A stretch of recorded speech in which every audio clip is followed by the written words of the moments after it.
I'm Dwight Drummond. Tonight, the Premier has declared a state of emergency over anti-mandate protests across the province. It will provide additional tools to help stop the illegal occupation of Ottawa and the Ambassador Bridge in Windsor. With demonstrations continuing in Windsor and Ottawa, the province is warning protesters they could face fines and jail time. Plus, priority will be to allow peaceful protests, but not allow encampments and to occupy roadways. Toronto Police say they'll use the province's emergency declaration to secure transit, roads and hospitals during anticipated weekend protests here. And it's very common that people kind of avoid the dentist, not because they want to, but just because it's expensive. Our lack of insurance coverage has many people in Toronto neglecting their dental health. A state of emergency in Ontario, Toronto Police and the Mayor thanked the Premier for bringing it in and added powers it gives to Toronto officers to shut down any illegal or prolonged protesting here in Toronto. Chris Glover is joining us live from University and College to start the show. And Chris, that area around Queen's Park has remained closed since you broadcast live from there on Wednesday. And Dwight, this remains the focus for police, as well as Hospital Road just to the south. And police also announced today that they closed College Street from Bay to Yonge. That's the stretch that includes the police headquarters. And the chief of police said today that he is ready to expand this perimeter based on what protesters do in the hours and days ahead. It remains eerily quiet in some parts of Toronto's core. It's been a nightmare. The potential for a prolonged protest has hospital worker Charmaine Emsley on edge. I would hope it doesn't happen here. This is ridiculous.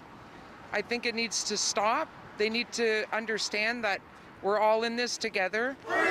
She's fearful of this, a protest calling for an end to all COVID protocols that snarled downtown Ottawa for 2 weeks. The priority will be to allow peaceful protests, but not allow encampments. If trucks are used to try to occupy streets or block hospitals, officers will force them out. Several of our Toronto Police Service tow trucks are out there as well, so we can move very, very quickly if need be. So it really is an all-hands-on-deck approach. Last weekend, Toronto Police worked carefully and capably. Mayor Tory says the same quick action that contained last Saturday's protest to a single day will be used again. It's hard to measure whether it's minutes, hours, or days. There comes a time when it's just too much. The road around Queen's Park has been closed off since Wednesday after social media posts and videos advertised the Ottawa protest was relocating to Toronto. Toronto, get ready. It's going to be epic. But today, a trucker who says he's an organizer with that protest pointed out the beginning of the video that caught so much attention. I'm just going to spam post a bunch of shit tonight. He flat out said we're going to put some spam out there. So he clearly stated this is not to be taken seriously.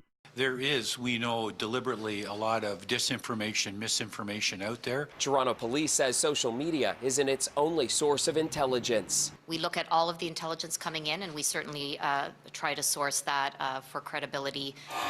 And while some are supportive of protests against COVID measures, People should stand up and tell that, and government must to change. others warn a prolonged occupation won't win their favor. What this does is I feel like it breaks down the public's trust in peaceful protests, their desire to listen to peaceful protests, because it's being abused.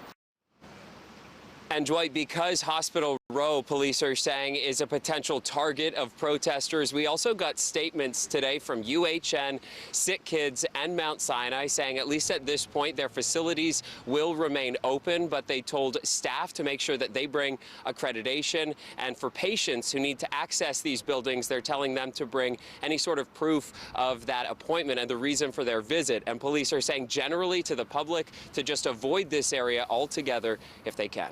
Yeah, it was safe last week. Hopefully, if it happens this week, it will be safe again. Thank you for that, Chris. Now, the state of emergency is to try and end the blockade of Windsor's Ambassador Bridge and what the Premier calls the siege of Ottawa. The province is bringing in hefty fines and the threat of jail time for anyone blocking everything from critical infrastructure to sidewalks. Queen's Park reporter Mike Crawley now with the latest developments. It's now been 2 whole weeks of trucks like these snarling the streets of downtown Ottawa. And And it's the 5th day that the route to Ontario's most important border crossing has been blocked. Premier Doug Ford is now bringing down the hammer on both protests. We cannot, and I emphasize cannot, have people occupying cities, holding them hostage, holding millions and millions of people hostage. The emergency order applies to anyone impeding movement at border crossings, on highways, around airports, and even on sidewalks. The threats now hanging over the protesters if they don't leave, up to a year in jail and fines of up to $100,000. We're taking decisive action to make sure we end the occupation and we get the goods on the Ambassador Bridge traveling back and forth freely. This move was Ford's to make because both protests block locations that are not under federal jurisdiction. Even the blockade affecting the Windsor-Detroit border crossing is on the approach to the bridge. We're going to move forward as quickly as we can to clear the bridge, to get people's lives back to normal in Ottawa. Ford is now calling what's happening in Ottawa a siege. It's a clear change in tone from the Premier in the space of a few days. Last Saturday, with the protesters dug in, I was at the cottage. I went out on my snowmobile. I take calls till 1 o'clock in the morning. His political opponents pounced. The betrayal is ginormous. It's absolutely unthinkable that this Premier has been snowmobiling around in his cottage, at his cottage, while people have suffered so much. Doug Ford should be ashamed of himself for how he's performed, in particular, over these past couple of weeks. Ford says Ontario is on track to removing almost all COVID-19 restrictions for businesses and ending the vaccine passport, but he insists that's not in response to the protests. The question now is what happens next. Will the threat of the fines and jail time persuade the protesters to go home, or will police have to remove them with force? Mike Crawley, CBC News, Toronto. Now, an injunction to end the blockade at the Ambassador Bridge is set to kick in at 7 o'clock tonight. Let's go live to Chris Ensing in Windsor. Chris, what's the latest there? Yes, Dwight, this is day 5 of this blockade that has really just crippled what's going on in Windsor, Essex when we look at the traffic, when we look at the impact that it's had on the auto industry as well. When that injunction was made and it was announced, I walked over and I asked people what they thought. Many told me that they had no plans to leave. Take a look now here at the protests that are here. Usually around this time is when we would see more people show up. You can see people gathering in the center here. It's been like this for days. Police are saying now, they're warning people that they now need to leave. That court injunction saying it's going to take effect as of 7 o'clock, giving them enough time to move. You can see that there's one area there that is open up. Earlier today, protesters said that they were going to open up one lane exiting the Ambassador Bridge to allow for that access so that people could move, understanding the economic hardship that was being made on people, saying that this is a sign of good faith. But as you can see, the court injunction goes ahead and the protesters are here tonight. I spoke with one man who said he came here to be arrested. I spoke with the owner of a truck driver, or the truck driver, and I asked him, will you move your truck? He said, if police force me. I asked him, if police ask you to move, what would you do? He said he'll think about that when the time comes, Dwight. So, Chris, what are the police then saying? Yes, we've seen an increase in presence. The Ontario Provincial Police are here. RCMP are out here. Windsor Police have been here from day 1 as well. Windsor residents have been asking for them to move people out of this area. And today they're saying that the demonstrators need to be clearly aware that criminal offenses to obstruct, interrupt, or interfere with the law and use the law will be acted on. And they continue to say that they will be out here. We'll take one last look here at the crowd tonight as that injection comes in. Police saying that they are providing notice that anyone blocking streets or assisting others in the blocking of streets may be committing a criminal offense. They go on to say that vehicles or other property related to an offense may be seized, finishing by saying that charges, convictions related to unlawful activity may lead to denial in crossing the USA border, which of course is what this is all about. Protesters saying they want COVID-19 mandates lifted, specifically around crossing the border. It's not what they've seen in this moment. It's not what was announced by Prime Minister Justin Trudeau or Premier Doug Ford today. And it is them who are saying that they are going to stay. At 7 o'clock, we'll have to see what happens. Dwight? Chris Ensing reporting live from Windsor. He's been doing a great job at that protest all day today. Thank you, Chris. Ottawa is bracing for another weekend of protests, and some demonstrators say despite Ontario's state of emergency, they're not ready to cooperate. Travis Danraj explains. We're now 2 weeks into the siege of the city of Ottawa. I call it a siege because that's what it is. 15 days after it all started, Ontario's premier is now taking action. Personal and commercial licenses of anyone blocking critical infrastructure can now be revoked. The reaction on the streets of Ottawa? Defiance. Every time they push down on these truckers, the resolve only gets stronger. So bring it on, Doug Ford. Lift the mandates first, and then we'll consider going home. Out with few specifics on how it all ends, the Prime Minister today saying it's time for order to be restored. This pandemic doesn't end because we cross our arms and decide that it's over. Trudeau spoke with U.S. President Joe Biden, who offered support amid growing concerns about the situation in Windsor. Trudeau says everything is on the table to end the blockades across the country, but deploying the military is a last resort. The solution right now is focused on police forces, enforcing the laws that exist, protecting public order in the way that they are trained to do, in a predictable, progressive approach. Finding a peaceful resolution remains the focus of Ottawa police, even as the nation's capital prepares for a third weekend of large crowds. Travis Danraj, CBC News, Ottawa. Sources tell CBC News that the federal government is close to removing pre-arrival COVID-19 testing for Canadian travelers who are double-dosed. Federal officials are only hinting at the revisions to travel rules next week. Dr. Teresa Tam says it's time to review Canada's measures, but also says Omicron variant is also still around.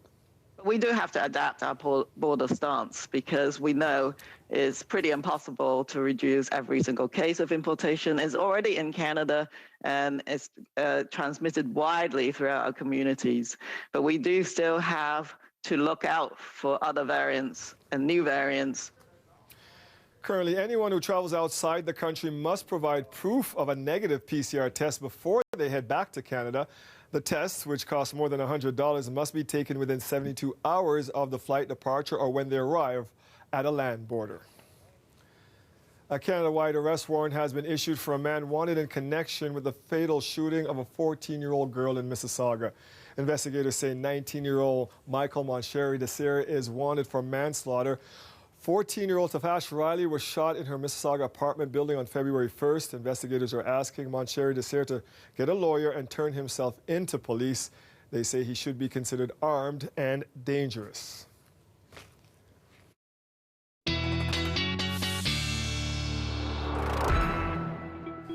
Busy news day, Colette, but we do have to worry about the weather too, don't we? Yeah, and when we're talking about temperatures that are mild, above freezing, we are looking at kind of a wintry mess mix that's out there. So the roadway is not necessarily all that pleasant, although it could be worse because in so many cases, like these are the daytime highs close to the lakeshore, we are talking about it being drizzle or rain showers. Elsewhere, you get away from the lakeshore and it becomes more of a wet snow. Current temperatures look like this, other than Kitchener still above freezing, but where we have those cooler temperatures is where that wet snow is. In a few cases, 5 to 10 centimeters possible accumulating. It's really hard for it to, though, because it's just so slushy. And you can see how we've got mostly this rain event here. This is an Alberta clipper. It will move through pretty quickly, but on the backside, it's going to allow some very cold air to come in. So the way this is really going to be playing out, and by the way, if you have any travel to do, hopefully you don't. These areas in blue, travel advisories there where it's more of that wet snow. So we'll see the winds change direction in the overnight hours. That colder air will start to move in, and so temperatures will actually be warm tomorrow morning, or warmer than they will be tomorrow into the afternoon hours as they'll keep falling through the day. Now, as we get into that northwesterly flow, there will still be some flurries that will be left behind early tomorrow and some cloud cover and some lake effect that will set up as well. But a little later on into the day, we will get some clearing. Not all areas will clear out, but getting into kind of variable skies I'm seeing as we head towards those afternoon hours. So it will be nice, even though the temperatures will cool off, we'll get some sun coming back in, especially for the second half of the weekend once we get rid of some of that lake effect. Those winds, gusty though, as they change directions, they will be a little breezy. We'll have to deal with a wind chill factor in here. Remember those? Yeah. Back at at us. Overnight tonight, we are going to be seeing those changes then coming. So the temperature just starts to come down gradually, 1 degree. Then as the front goes through tomorrow by the afternoon, we're at -6. It will be feeling like -13. But again, we should carve out a little more sunshine in there. While we're getting into this colder air that's coming back, the Arctic air returning to us this weekend here, the Super Bowl being played in Southern California, where since Wednesday they've had heat advisories. Those carry on until Sunday. Keep in mind, 3:30 their time is kickoff, and we're talking about a temperature of 29 degrees. That will warm your heart, at least, as we head from Super Bowl into Valentine's Day Monday, because our temperatures certainly won't. But if they reach that 29 degrees Celsius, that will tie the warmest kickoff temperature. Also occurred in LA, and that was back in 1973. All right, a look at what happens Sunday for us. How about -10? Some very cold mornings Saturday, Sunday into Monday morning as well. Valentine's Day. However, Dwight, by mid next week, the temperatures are going back up in the other direction. Ouch. No Super Bowl for us this year, call it. No Bills, no KC. We're not watching. We're not watching. I know, but you know, it's all the food that goes with it, right? The chicken wings. Thank you, Colette. You're welcome. A private member's bill was introduced this week in the House of Commons that would require judges to expand their training to include intimate partner violence and coercive control. Bill C-233 is being dubbed Kira's Law for Kira Kagan. The 4-year-old and her father were found dead at the base of a rocky cliff in the Rattlesnake Point Conservation Area. Kagan's family believe it was murder-suicide. Prior to the deaths, Kagan's family say they warned the courts of her father's abusive behavior, but claim concerns for her safety weren't taken seriously. They hope this new bill will change that for future families. Kira's gone, and this, will not make a difference for her. I mean, it's really more for other people, and I'm hoping that it will save lives. Advocates for survivors of domestic violence are welcoming the bill and hope it's the first step in several reforms needed when it comes to handling intimate partner violence cases in the judicial system. Mayor John Tory's executive committee has given a green light to the city's latest budget. It will facilitate the lowering of small business taxes by 15%.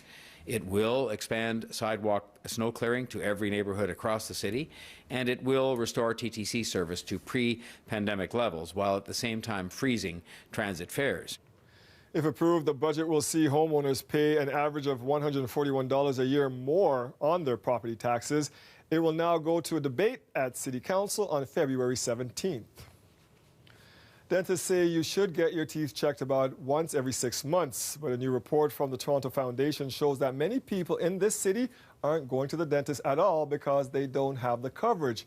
Paula Duhashchek tells us why the problem is only getting worse. Silverine Albertina loves to show off her smile, but this wasn't always the case. I come from like a lower class upbringing. My family is kind of on the poorer side, so dental care was a little bit scarce to come by. It's unfortunately not one of the necessities that we had easily accessible. As a young adult, Albertina was connected with a dentist through the Yonge Street Mission. She says not everyone has this opportunity. Like, I have quite a few friends who are missing teeth. They need like a root canal. They need their wisdom teeth pulled. It's very common that people kind of avoid the dentist, not because they want to, but just because it's expensive. A new report from Toronto Foundation says about 35% of Torontonians don't have any dental coverage. That's particularly concerning because we're seeing that number growing.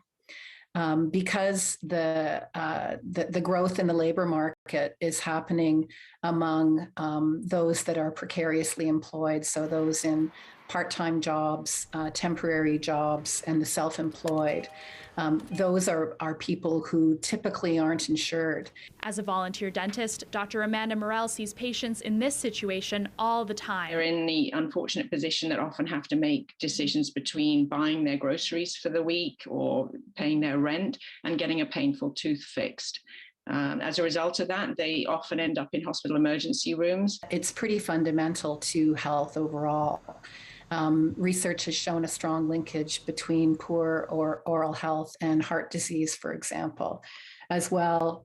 Depression is an issue. Toronto Foundation says there are free services out there, but not enough of them. The report recommends more funding and better coordination of low-cost dental services. Well, I think we have to recognize that oral health is health. So your mouth doesn't exist in isolation from the rest of your body. Paula Duhacek, CBC News, Toronto.